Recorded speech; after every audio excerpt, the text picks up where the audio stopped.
ए कनिया एलौ ने ये बरसाइत के लिस्ट बना दै छी। हाँ आ बुझलिए जे पहिल बेर नहीं छी, पाँचम बेर नहीं छी, अहाँके तऽ भेल 10 साल, लेकिन तैयो बरसाइत के लिस्ट बना देब तहन ने पूजा पाठ में याद यऽ की सब हैत से। हाँ हाँ, हर बेर तऽ हमरेसँ पूछि कऽ आनै छियै। आउ लिखू, लिख लिअ। एकटा बियन लऽ लेब, नया अखरा, बुझलियै।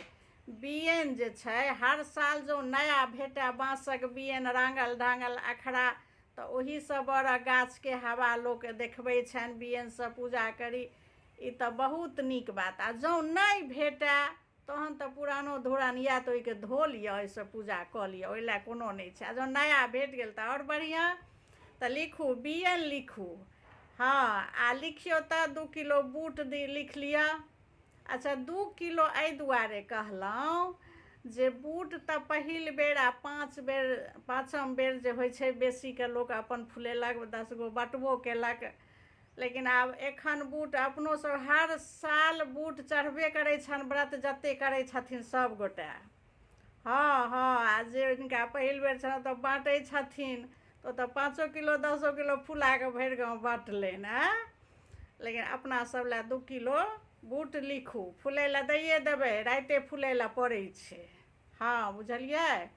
आ आम सुन्दर पाकल पियर टुह टुह, जल चढ़बै लए से लिखू 2टा। एकटा हमरा लए खूब सुन्दर पियर टुह टुह ले, एगो अहाँ अपना लए लेब, बुझलियै। आम, हाँ, आ अलगसँ जे हेतै प्रसादो लए लऽ लेतै, 2 किलो आम लिख लिअ।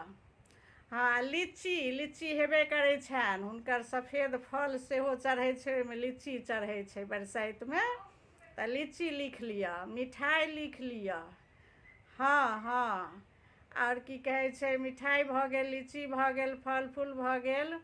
फूल लिखलियै, फूलो लिख लियौ। आ अखरा साड़ी कपड़ा जतेक दिन निमहै ओतेक दिन अखरे पहिर कऽ हुनका पूजा करू। अरे अपना मिथिलामे एहि पर्वके बहुत मान्यता छै।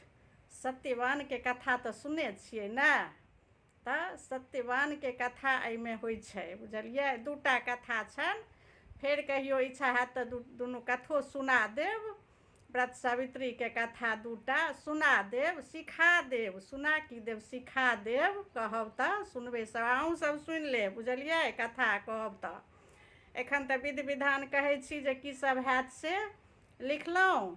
बूट लैके यऽ, आम लैके यऽ, फल फूल लैके यऽ, आ मधुर से लिअ, मिठाइ लऽ लेबै 1 किलो। हाँ हाँ, आ एतेक चीज लऽ कऽ जे छै से पूजा पाठ हेतै, बियन होकल जेतनि, फल फूल चढ़ायल जेतनि, बूट चढ़ायल जेतनि। आ गौरी पूजा बुझलहुँ बड़े तर होइ छै बरसाइतके दिन। ओना तऽ लोक घरमे सब दिन पूजिते छी अपना मिथिलामे, लेकिन जाहि दिन व्रत सावित्री जे व्रत करै छी ओहि दिनका गौरी पूजा बड़ तरमे पूजल जाइए। हाँ हाँ, तहन ने एहि बातके वरदान भेटै छनि।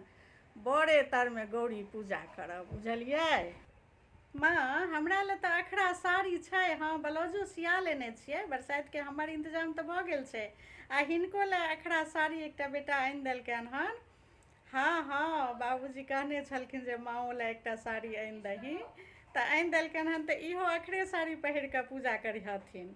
हम तऽ बुझै छियै ई हर साल एखनो अखरे लऽ कऽ करै छथिन। आओर ई तऽ माँ नीक बात छै जे कहलखिन जतेक दिन निमहै ओतेक दिन नियम निष्ठासँ करबे करी। तऽ ई तऽ एखनो तक अखरा साड़ी कपड़ा लत्ता सब चीज एकदम नवकनिए जकाँ हमरे सब जकाँ पूजा करै छथिन। बहुत नीक बात छै माँ। ई तऽ भाग्य सोहागके बात छै जे बरसाइत बहुत नियम निष्ठासँ सबगोटा पूजा पाठ करै छी, आ सबगोटा करब। हाँ, आओर माँ जकर पहिल बेर रहै छै हुनका तऽ बहुत विध व्यवहार सब होइ छै, तऽ ओतेक विध व्यवहार सबके हेतै।